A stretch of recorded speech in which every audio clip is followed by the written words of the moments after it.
मार्गदर्शक तो ठरावा इतरांना, इतर मार्गस्थांना. प्रत्येक मार्गाला जाणाऱ्या प्रत्येक माणसासाठी आपण सुद्धा एक इतिहासच आहोत की, आणि त्याच पद्धतीने आपण वागायला पाहिजे. आणि एक दुसरी महत्त्वाची गोष्ट बरोबर आहे की प्रत्येकाचा इतिहास सांगण्याचं उद्दिष्ट वेगवेगळं असतं. मी पास झालो तर मी अभ्यास केला म्हणून पास झालो, तो म्हणेल हा का पास झाला याने कॉपी केली. बरोबर आहे ना, प्रत्येकजण असंच म्हणेल आणि दुसऱ्याचं बघितलं म्हणून हा पास झाला. हे प्रत्येकाचं सांगणं आहे आणि ते सांगणं काय ऐकायचं आणि कसं सकारात्मक घ्यायचं हे आपल्यावर आहे. आणि त्यासाठी आपण जास्त चांगलं वाचन केलं पाहिजे, जास्त चांगले विचार मनात आणले पाहिजेत आणि संस्कार केले पाहिजेत. आपण जाणतो इतिहास क्रांतीचा जो अनेक क्रांतिकाराने ज्वलित झाला. आपण जाणतो इतिहास क्रांतीचा जो अनेकांनी ज्वलित झाला. अनेक योद्धे, अनेक मावळे प्राणाने त्यांच्या पुनीत झाला. यानंतर मी विनंती करेन श्री किशोर म्हात्रे यांना की यांनी आपले मनोगत व्यासपीठावर व्यक्त करावे. नमस्कार. समोर उपस्थित सर्व मान्यवर, सगळे दिग्गज लोक आहेत आणि इथे बसलेले सगळे इतिहासाचे गाढे अभ्यासक आहेत. त्यामधून माझा इतिहासाचा अभ्यासक्रम आहे. ही भूमी ज्यांनी जाणता राजा घडवला, आपल्या संस्काराने घडवला, त्या राजमाता जिजाऊंची भूमी आहे. आणि तिथे आजच्या काळातील इतिहासाचा वापर विचारी की विखारी ह्या विषयावर बोलायला लागलं काहीच दुर्दैवी वाटतं. कारण ज्या मातीचे संस्कार आपण महाराष्ट्राला सांगतो तिथे याच्यावर आपण पुन्हा विचार करावा अशी वेळ आहे. काय झालंय, आतापर्यंत आपण इतिहासातली आक्रमण वाचत होतो, आता आपण इतिहासावर आक्रमण करत आहोत. विचार पसरवायला खूप सखोल अभ्यास करायला लागतो. विखार पसरवायला थोडकं ज्ञानही पुरेसं होतं. पूर्वी आपण शाळेत असताना सगळ्या थोर विभूतीच्या जयंत्या, पुण्यतिथ्या साजऱ्या करायचो. बहुतेक बऱ्याच जणांच्या तोंडून एक वाक्य नक्की असायचं, थोर महात्मे होऊन गेले, चरित्र त्यांचे पहा जरा, आपण त्यांच्या समान व्हावे, हाच सापडे बोध करा. मग ती जयंती कोणाची असो, म्हणजे कुठल्याही महान नेत्याची असो, मग ते गांधी असो, टिळक असो, आंबेडकर असो, सावरकर असो, सगळ्यांना हे वाक्य लागू व्हायचं. कारण त्यांच्याबद्दल आपल्याला एक वेगळाच, त्यांच्याबद्दल आपल्या मनात खूप आदर होता, एक वेगळा सन्मान होता. आता आपला त्यांच्याकडे बघण्याचा दृष्टिकोनच बदलत चालला. पहिला आपण इतिहास म्हणजे काय ते समजून घेऊ. इतिहास म्हणजे काय, तर त्या काळातील सामाजिक, सांस्कृतिक, आर्थिक, धार्मिक असा सगळ्या परिस्थितीचा अभ्यास. पण आता तो अभ्यास न करता आपला सोयीचा इतिहास आपण निर्माण करायला लागलो.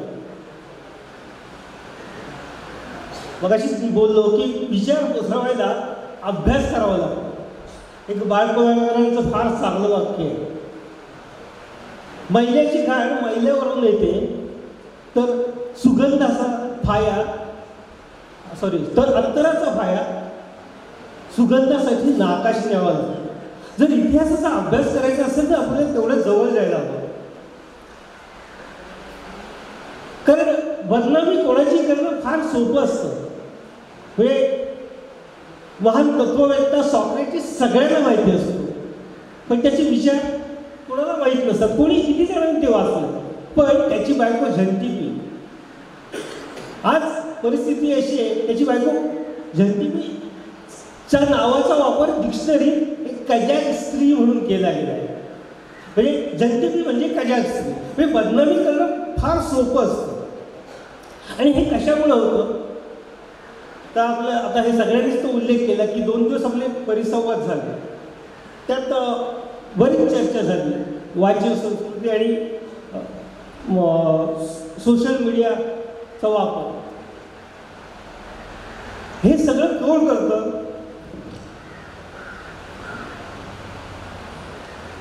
हा सगळा प्रसार कसा होतो? पत्रकारिता निरपेक्ष राहिली का? हा पहिला मुद्दा आहे.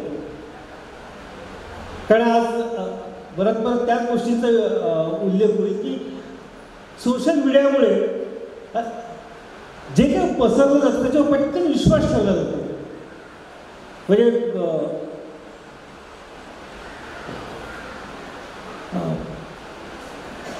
ज्यांना आताच मॅडम बोलल्या, आता झालंय काय बरंचसं मी बोलणार होतो त्या मॅडमकडनं बोललं गेलंय.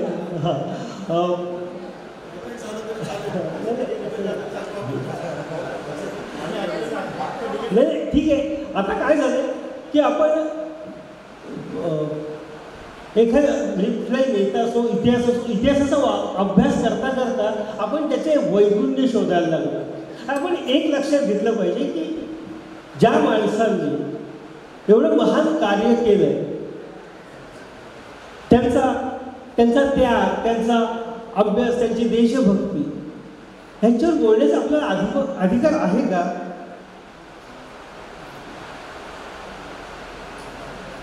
आता काय आर्टिफिशियल इंटेलिजन्समुळं ते बरोबर म्हणजे हे भेदाभेद करणं खूप सोपं झालं आहे.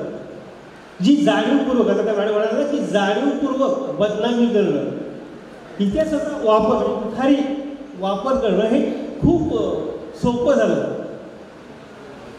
तर नेमकं हे रूप म्हणजे विशेषतः आणि जे इतिहास घडवणार आहे म्हणजे आजचा वर्तमान हे उद्याचा इतिहास असणार आहे. आणि जसं पेरावं तसं उगवतं. काय होतं की आपण इतिहासच चुकीचा पेरला, विखारी पेरला तर कदाचित त्याची फळंही तशीच येऊ शकतात. तर हा इतिहास पेरताना हा आर्टिफिशियल इंटेलिजन्सची एवढा वाईट, आता आपण मणिपूरचं प्रकरण बघितलं किंवा शेतकऱ्यांचं आंदोलन बघितलं, त्यात पाहिलं की किती भयानक म्हणजे दोन्ही बाजू एवढ्या वाईट रीतीनं समोर आल्या. आणि होतं काय, हळूहळू असं म्हणतात ना की 100 वेळा एक खोटं जर आपल्या मनावर बिंबवलं ते खरं वाटायला लागतं. आणि त्याचं प्रकार तेच झालं की त्या गोष्टी मनात बिंबवल्या जातात, मनावर बिंबवल्या जातात. त्यामुळं मनात एखाद्याविषयी आकस किंवा म्हणजे कसं आहे, आता स्पष्टच बोलायचं तर सध्या गांधी आणि सावरकर म्हणजे तुम्ही अगदी सरळ लिहिलं जातं की तुम्ही गांधीवादी आहात म्हणजे तुम्ही सावरकरांच्या विरोधात आहात, किंवा तुम्ही सावरकरवादी आहात म्हणजे तुम्ही गांधींच्या विरोधात आहात. आणि तुम्ही गांधी किती वाचले, सावरकर किती वाचले, तुम्ही माझी जन्माचे वाचले का, तुम्ही सत्याचे प्रयोग वाचलेत का? वाचा आणि सांगा त्याच्यात कुठे विकार दिसतो का? तिथं दिसतो फक्त विचार, त्यांचा प्रामाणिकपणा, त्यांचं माणूस म्हणून किंवा या देशाची निष्ठा म्हणून त्यांचं जे महानपण आहे ते इकडे दिसतं.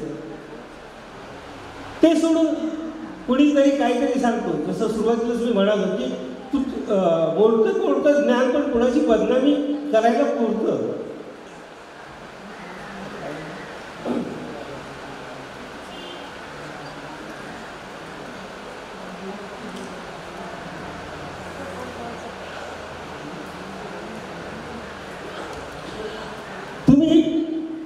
या थोर माणसांचे वैगुण्य शोधताना एक लक्षात घेतलं पाहिजे की कदाचित थोडंसं म्हणजे मी बोलतो कदाचित सगळ्यांना पटणार नाही, पण कदाचित त्यांच्याकडनं चुका झाल्या असतील, इतिहासातही चुका झाल्या असतील, पण असंही असू शकतं ती त्या काळाची अपरिहार्यता असू शकते ना.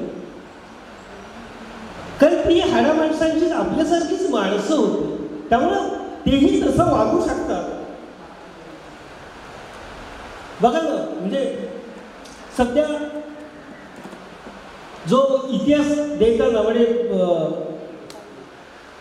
आपल्याकडे जास्त धार्मिक म्हणजे आता जो धार्मिक भेदाभेद पसरला जातो त्यात दिसतं की म्हणजे विशेषतः एका धर्माविषयी सगळ्यांच्या लक्षात आलं असेल की त्यांच्यातले काही असंही आहे की म्हणजे अगदी स्पष्ट बोलतो मुस्लिम धर्माविषयी बरंच काय सांगितलं जातं, पण त्यांच्यातले काही असे लोक आहेत की त्यांना जाणीव आहे की आमचे पूर्वज हिंदू होते, त्यामुळं ते मान्य करतात. पण त्यावेळेस त्यांच्याकडेही त्यांचं उत्तर परत असतं की पैगंबराने तुम्हाला जे कार्य राहिले ते पूर्ण करायसाठी, म्हणजे विखारी प्रचार करत राहणं हे दोन्ही बाजूनं होतं. आता शिवरायांविषयी तर बरेच जण बोलले आणि खूप म्हणजे या कदाचित या भूमीत छत्रपतींच्या भूमीत त्यांची पायदळी झळल्यामुळे किंवा रायगडाच्या छायेमुळे असेल, इथल्या माणसांच्या नसानसा बहुतेक इतिहास रुजला असावा, त्यामुळे हे एवढं चांगलं बोलू शकतं. आता शिवाजी महाराजांकडे बघताना त्यांच्याकडे फक्त मुस्लिम द्वेष्टे म्हणून बघितलं जातं. खरंच तसं होतं का? महाराजांनी जो लढा दिला तो मुस्लिमांविरुद्ध होता का? तर मला वाटतं नाही. तो मोगल सत्तेविरुद्ध होता, त्या एका विचाराविरुद्ध होता. तिथे केवळ धार्मिक द्वेष म्हणून त्यांनी केलेलं नाही. म्हणजे अफजल खानाचा वध, शाहिस्ता खानाची बोटं तोडली, अगदी फार फार तर मिर्झा राजेंबरोबर इथेच आपला इतिहास संपतो. पण महाराजांचा इतिहास थोरपण इथेच संपतो का? महाराज त्याच्या पलीकडे कितीतरी होते. त्यांची राजकीय निपुणता, भौगोलिक परिस्थितीचा अभ्यास, प्रशासकीय पकड, त्यांची युद्धनीती, त्यांची अर्थनीती, त्यांनी घेतलेला भविष्याचा वेध, किंवा आता मॅडमने सांगितलं ते स्त्रियांविषयी त्यांचा विचार, तेवढ्या मोठ्या गोष्टी आहेत.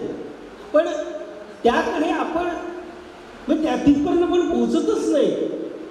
आपण फक्त वरवर दिसणारं बघतो. आणि इतिहास हा कशासाठी? इतिहास हा प्रेरणा देण्यासाठी, अराजक माजवण्यासाठी नाही, हे आपण लक्षात घेतलं पाहिजे. कारण आत्ताची, आता सगळ्यांना माहिती की ही राजकीय परिस्थिती आहे आत्ताची, त्याच्यात इतिहासाचा जाणीव होते. तशा मॅडम म्हणाल्या, देवकर मॅडम, की जाणीवपूर्वक ते पेरलं जातं. त्याकडे आपण खरं तर डोळे झाक करायला पाहिजे. आणि इतिहासाचा विखारी वापर करताना आपण खरं आत्मपरीक्षण करायला पाहिजे ना, की मी देशासाठी काय केलं. इतिहासावर मी देशासाठी काय केलं ते जाऊ द्या, मी निदान किती इतिहास वाचला, किती समजून घेतला, किती त्याच्यावर मी विचार केला, हे तर आपण करू शकतो. पण तेवढं न करता केवळ शिळ्या कढीला उभं आणायचा प्रयत्न करणं आणि नको त्या गोष्टी उकरून काढणं, ह्यानं काय साध्य होणार आहे? जर आपल्याला आपल्या देशाचं भवितव्य खूप सुंदर करायचं, उज्ज्वल करायचं असेल, तर इतिहास खूप, म्हणजे इतिहासातला विचार आहे, खरं तर विचारच केला पाहिजे. आणि इतिहास हा विचार खूप चांगले विचार आहे, फक्त ते समजून घेतले पाहिजे. आणि असं केलं तरच आपल्या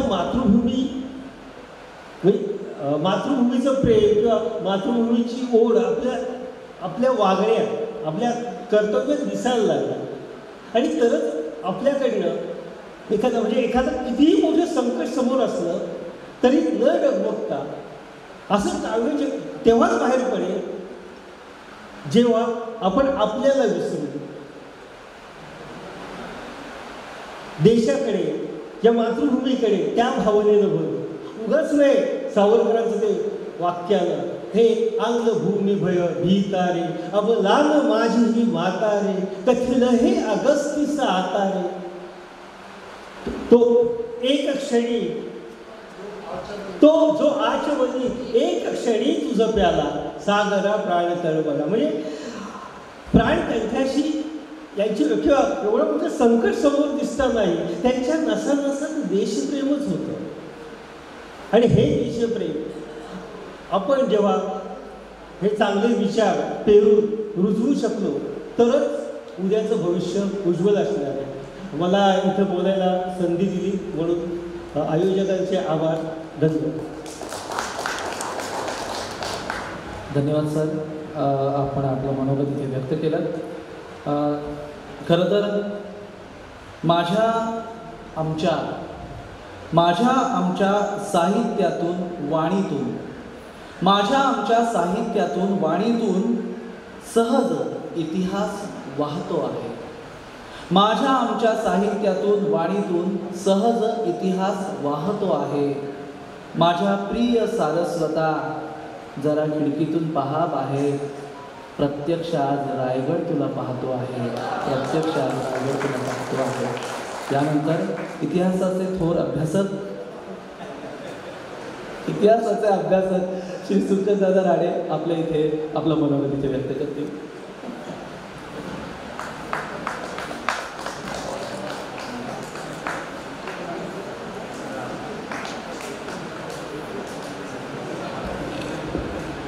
जय शिवराय.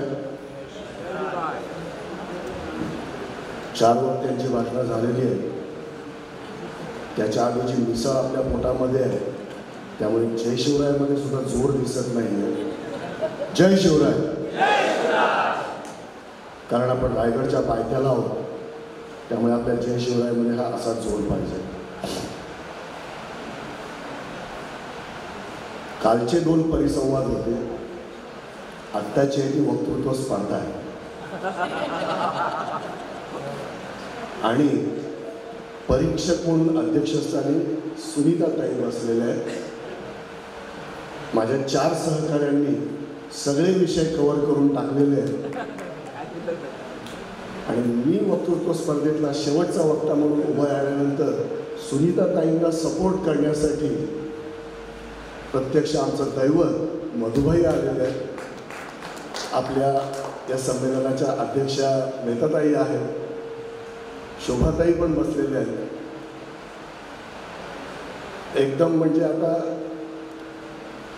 काय कुठली विषय आणू, कुठून आणू, तरी पण प्रयत्न करतोय. कारण आपण सगळेजण इथे हितगुज करायला बसलेलो आहोत, छान गप्पा मारायला बसलेलो आहोत आणि परिसंवादांच्या माध्यमातून काहीतरी फलित घेऊन जाण्यासाठी आपण इथे सगळेजण बसलेलो आहोत.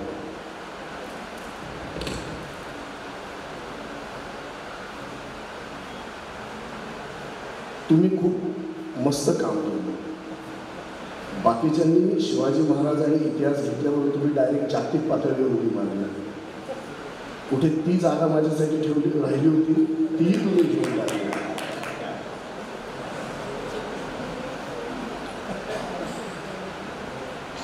आजच्या काळातील इतिहासाचा वापर विचारी की विखारी या विषयावर बोलताना ताईंनी जे मत मांडलेलं आहे त्याच्याशी मी 100% सहमत आहे. विचारपूर्वक पेरलेला विखार. महाराष्ट्रामध्ये एक अशी परंपरा आहे की कुठल्याही कार्यक्रमाला आपण उभं राहिल्यानंतर जे आपण मान्यवरांची, व्यासपीठावर असलेल्या मान्यवरांची, त्याच्याही आधी आपल्या दैवतांची नावं घेतो. याच्यामध्ये छत्रपती शिवाजी महाराजांना वंदन करून हे वर्षानुवर्ष आम्ही ऐकत होतो, वर्षानुवर्ष.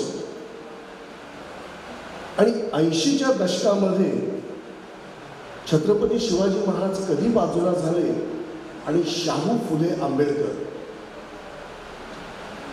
हा विचार पेरायला सुरुवात झाली. आमच्यासाठी शाहू फुले आंबेडकर हे कधीच छोटे नव्हते, नसणार. परंतु ज्यांनी जाणीवपूर्वक आपल्या भाषणांमधून हे बोलायला सुरुवात केली त्यांनी व्याख्यात्यांची एक अशी फळी निर्माण केली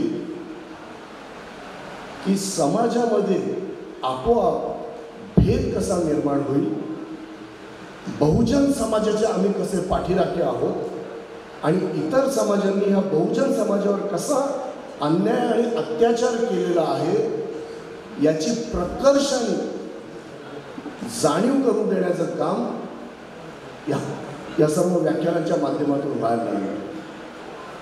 शाहू फुले आंबेडकरांचा आम्ही विचार घेतो, बहुजन समाजाचा आपल्याला 18 पगड लागते. मग इतर समाज जे आहे या समाजाचं इतिहासामध्ये काहीच योगदान नव्हतं.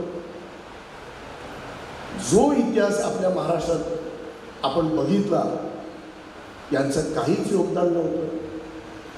छत्रपती शिवाजी महाराजांचा इतिहास घराघरामध्ये घेऊन जाणाऱ्या बाबासाहेब पुरंदरेंनी जो काही अभ्यास केला त्याचं महत्त्व काहीच नव्हतं. त्या बाबासाहेब पुरंदरेंना महाराष्ट्र भूषण पुरस्कार देणं ही किती चुकीची गोष्ट आहे हे सांगण्याची चढाओढ निर्माण ह्याच महाराष्ट्रात झाली. याच्या इतका विखार महाराष्ट्राने आजपर्यंत पाहिलेला नाही.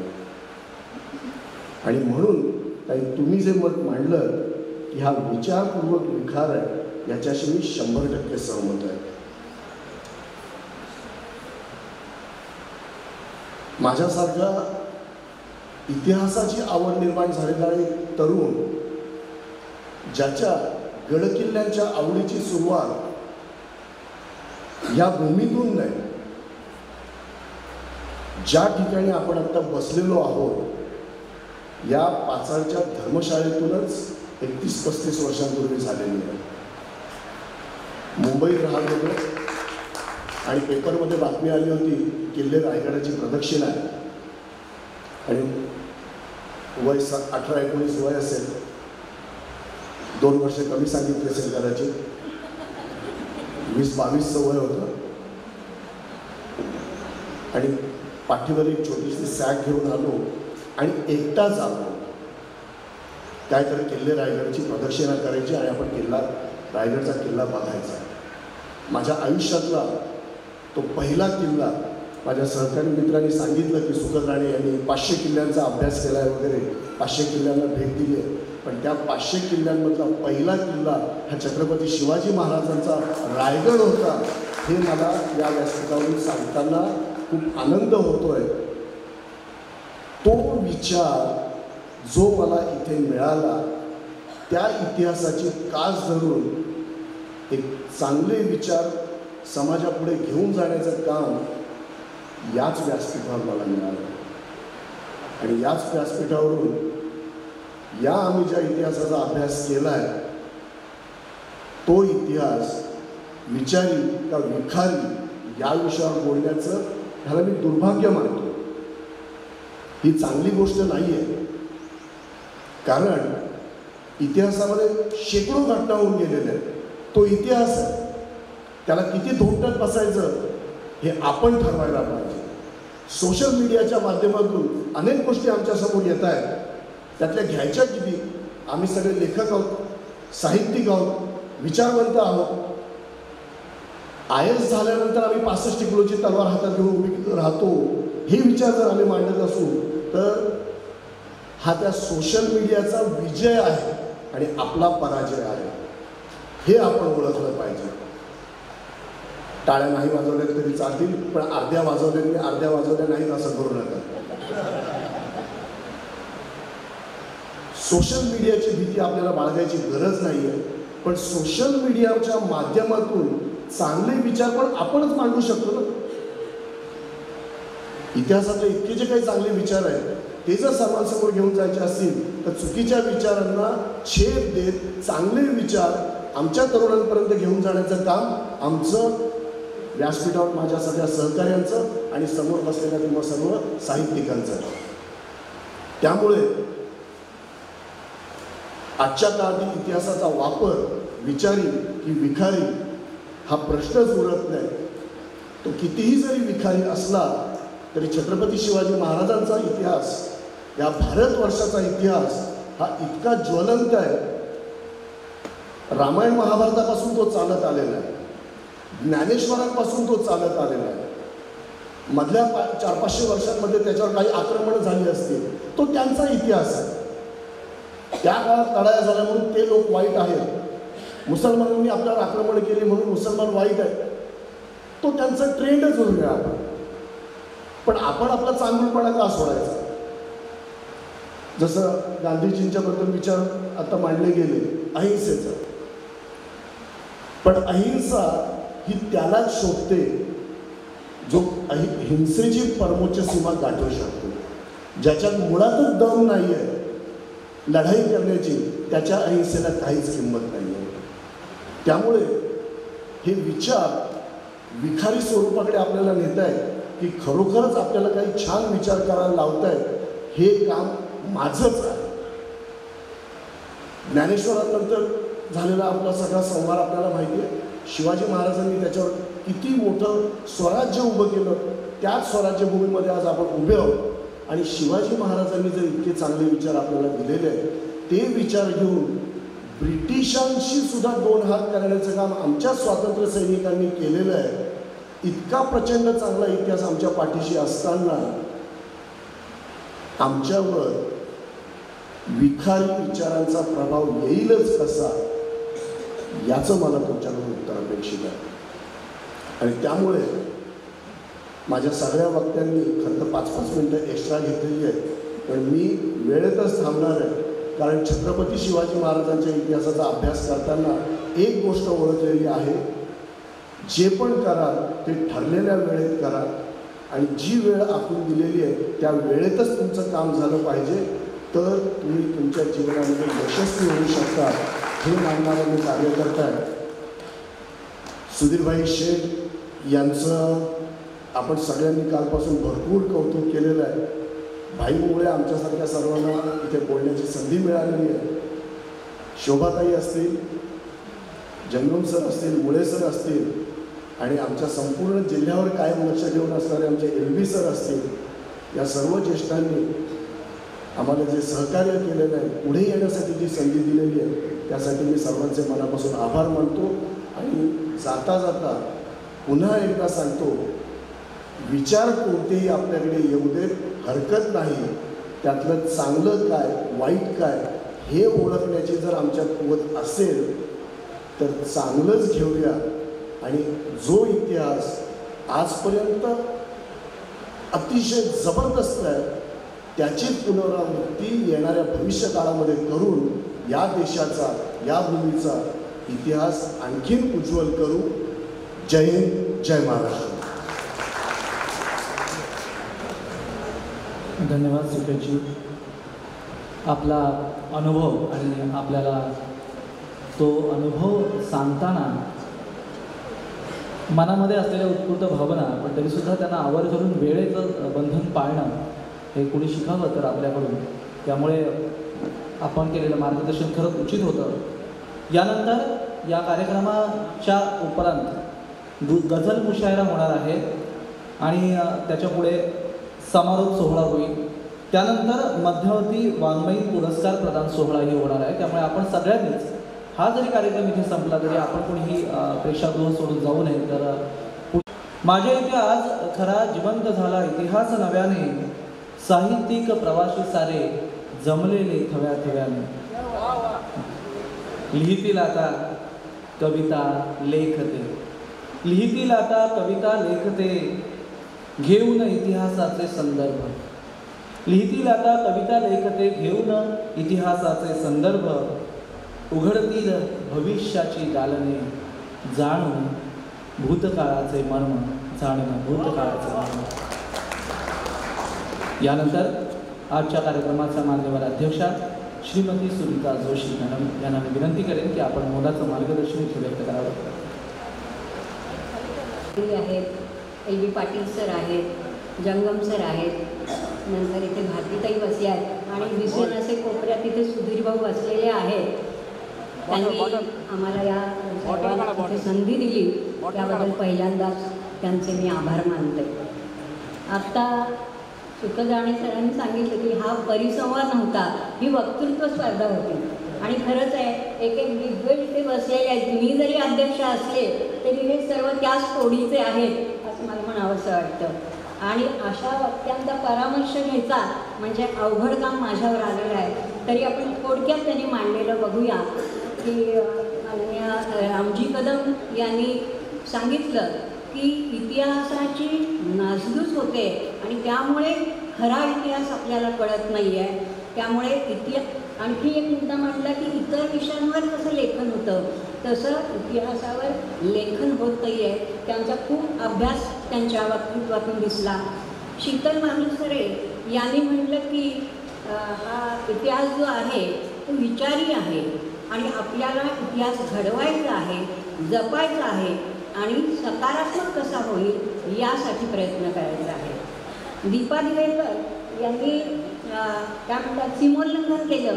आधीच्या 2 वक्त्यांनी शिवरायांवर त्यांच्या इतिहासावर ते बोलले. त्यांनी मात्र थोडं कोलांटी उडी मारून वेगळा विषय घेतला. त्यांनी असं म्हटलं की हा जो इतिहास आहे तो विखारी पण नाही आणि विचारी पण नाही, तटस्थ आहे. तटस्थ इतिहास असतो आणि ब्रिटिशांनी मांडलेला किंवा भारतीयांनी मांडलेला इतिहास काही का असेना, पण आपण तो तटस्थपणे स्वीकारायचा आहे आणि तो जपायचा आहे. किशोर म्हात्रे यांनी असं मांडलं की आपण इतिहासावर आक्रमण करतो. कारण काय आहे की आपला अभ्यास कमी पडतो, आपलं वाचन कमी पडतं, सोयीचा इतिहास निर्माण केला जातो आहे, तो थोपवायला हवा. झालेल्या चुका इतिहासकारांकडनं किंवा इतिहासातल्या व्यक्तिमत्वांकडनं झालेल्या चुका ही त्यांची अपरिहार्यता असू शकते. आणि सुखद राणे शेवटी म्हणाले की सगळं बोलून झालं आहे, आता मी काय बोलणार, आता उरलंसं थोडंसं होतं ते त्यांनी पण बोलून टाकले, आता मी काय बोलणार, हा माझ्या पुढे प्रश्न आहे. तरीसुद्धा अध्यक्ष या नात्याने थोडंफार मला बोललंच पाहिजे. तर मला असं म्हणायचं आहे की इतिहास म्हणजे फक्त इतिहासातल्या व्यक्तिमत्वांपुरता अवलंबून नाही आहे किंवा एवढा परिसीमित नाही आहे. कारण आजची घडलेली प्रत्येक घटना, प्रत्येक गोष्ट, प्रत्येक वर्तमान हा उद्याचा इतिहास आहे. खरं तर आजचा विषय खूप अवघड होता, म्हणजे हा परिसंवाद एक वाद आहे असं थोडंसं मला वाटलं.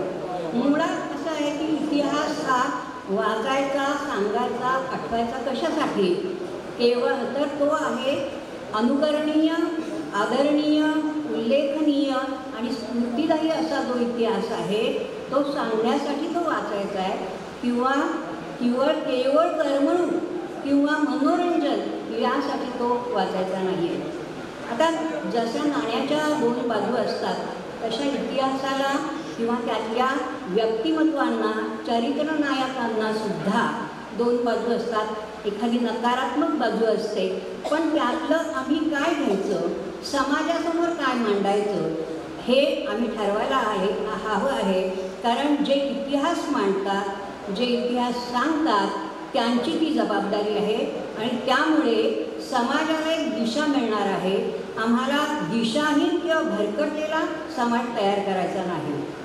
राम आहे तिथे रावण आहे, कृष्ण आहे तिथे कंस आहे, पांडव आहे तिथे कौरव आहेत, तुकारामांना छळणारे मंबाजी आहेत. आम्ही कुणाचं उदात्तीकरण करणार आहोत? जेव्हा महात्मा गांधींपेक्षा नथुराम गोडसेंचं उदात्तीकरण होतं, 3.5 शाळांमधल्या नाना फडणवीसांच्या मुत्सद्देगिरीपेक्षा त्यांच्या स्त्रीलंपटपणाची चर्चा जास्त होते. बाजीरावाच्या पराक्रमापेक्षा त्याचं मस्तानीचं प्रेम प्रकरण अधिक प्रकाशात येतं, तेव्हा समाजाची वैचारिक घसरण सुरू होते असं म्हटलं तरी वावगं ठरणार नाही. आजच्या काळातली समाज माध्यमामध्ये खूप बोललं गेलं की हत्यारं आहेत आणि ती हत्या करतायत इतिहासाची, असं कुठेतरी मला वाटतं. काय बोलावं, किती बोलावं, कुठे बोलावं, कुणाबद्दल बोलावं, कोणत्या परिस्थितीत बोलावं याचं सर्वांचं ताळतंत्र सुटल्यासारखं दिसतं आहे. TV चॅनल्स हे तर सर्वात प्रभावी माध्यम आहे, म्हणजे एक छोटा स्क्रीन आणि एक मोठा स्क्रीन हे आमचं वाटोळं करतायत. दिवसभर चालू असणाऱ्या न्यूज चॅनल्सवरून सर्वत्र घडणाऱ्या घडामोडी आमच्या सतत कानावर आदळत असतात. इतक्या प्रमाणात आदळतात की त्यामुळे वैचारिक बधिरता येऊन समाज बोथट बनत चालले की काय असं कुठेतरी वाटत राहत आहे. केवळ स्वार्थ, तृष्णा, संपत्ती, सत्ता यासाठी ही वैचारिक हत्या आजकाल सुरू असलेली दिसते आहे. त्यासाठी हत्या म्हणजे इतिहास जो आमचा मानबिंदू आहे, संवेदनशील विषय आहे, त्या इतिहासाला विकृत स्वरूपात समाजापुढे मांडणं, टीकाटिप्पणी करणं आणि विद्वेष वाढवणं हे आजच्या काळात जास्त प्रमाणात पाहायला आपल्याला मिळतं आहे. त्यासाठी इतिहासाचा वापर होताना दिसत आहे. हे खूप लाजिरवाणं आहे, संतापजनक आहे. आता तुम्ही नुकतीच काही उदाहरणं घेतली तर बहुजन समाजाचा राम हा मांसाहारी होता, काय साध्य झाल्याचं? किंवा रामदास हे शिवाजींचे गुरु नाहीत. शिवचरित्रकार बाबासाहेब पुरंदरे यांच्यावर पण खूप टीका झाली. सावरकरांनी ब्रिटिशांची माफी मागितली. त्याच्यानंतर शंकराचार्यांनी हिंदू धर्मासाठी काय योगदान दिलं, अशी असंख्य उदाहरणं देता येतील. यातून मांडलेला इतिहास हा कोणता वैचारिक संदेश देतोय, कोणतं उन्नयन करतोय समाजाचं, हे आम्ही लक्षात घेतलं पाहिजे. यातून केवळ पक्षीय राजकारण होत आहे, जातीजातीतील तेढ वाढते आहे, धार्मिक अशांतता वाढते आहे. असा इतिहास मांडून विखार वाढवण्याचं काम आम्ही निवडून दिलेले प्रतिनिधी म्हणवणारे लोक करत आहेत, व्याख्या ते करत आहेत असं मला वाटतं. काय होतं की स्वातंत्र्यपूर्व काळामध्ये त्यावेळच्या तरुणांपुढे स्वातंत्र्य प्राप्तीचं एक ध्येय होतं.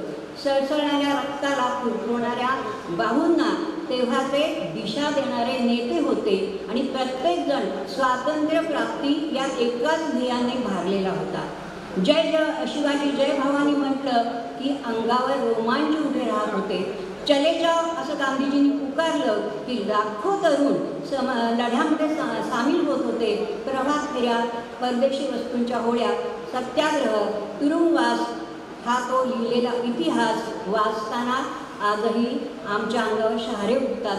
तो इतिहास स्वातंत्र्य मिळालं, करण्यासारखं काही राहिलं नाही.